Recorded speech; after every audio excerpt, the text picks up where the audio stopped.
জারজ সন্তান কারা চিনে নিন, যারা আল্লাহর নামে, নবীজির নামে, কোরআন হাদিসের নামে, দিন ইসলামের নামে বদনাম ছড়ায়, এরাই হলো পাক্কা জারজ সন্তান। কিভাবে বদনাম ছড়ায়?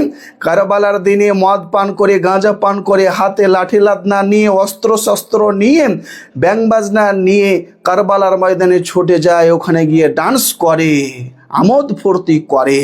এই সব ব্যবহার আচরণ দেখে অমুসলিমরা মনে করে এই কাজ করতে আল্লাহ বলেছেন, অথবা নবীজি বলেছেন, অথবা কোরআন হাদিসে বলা হয়েছে, অথবা দিন ইসলাম শিক্ষা দিয়েছে। আদৌ এগুলো কিন্তু বলা হয়নি। এগুলো সম্পূর্ণরূপে হারাম, হারাম, হারাম। আরেকটি বিষয় হচ্ছে, এই দিনে ইমাম হোসেন রাদিয়াল্লাহু আনহুকে হত্যা করা হয়েছিল। ইয়াজিদের বংশধর, ইয়াজিদের চেলাচামান্ডা হোসেন রাদিয়াল্লাহু আনহুকে হত্যা করেছে নৃশংসভাবে। আর এই দিনে আমোদ ফুর্তি করে মুসলমানের জারজ সন্তানরা। হ্যাঁ, তবে যারা ভুলবশতভাবে করে ফেলেছে, আজকের বক্তব্য শোনার পরে শুধরে গেল, এরা ভিন্ন।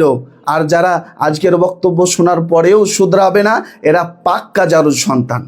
দৌড়াহা, তাজিয়া, ঢোল, এগুলো জিনিস মোটেই জায়েজ নয়। গুনহার কাজ, পাপের কাজ, বিদআত, খোরাফাত, এগুলো থেকে বাঁচা প্রত্যেক মুসলমানের জন্য জরুরি আছে।